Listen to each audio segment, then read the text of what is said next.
Hello guys, আমি আজকে শেখাবো ফ্রাইড রাইস কী করে বানাই। আমি যেভাবে বানাই।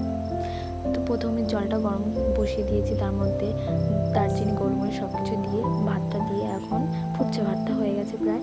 এর মধ্যে ভেজিস আমি সব কাজু বাদাম কিশমিশ সব কিছু দিয়ে ভেজে নামিয়ে নিচ্ছি।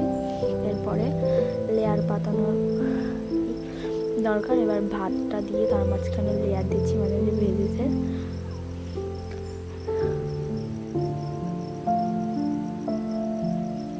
দেখতে থাকো।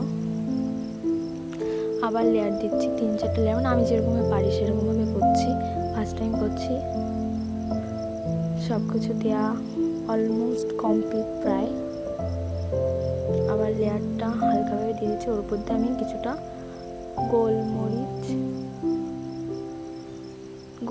হালকা গোলমরিচ উপর দিয়ে ছিটিয়ে দিয়েছি। ওটার টেস্টটা আলাদা, একটা স্মেলটা ভালো দেয়।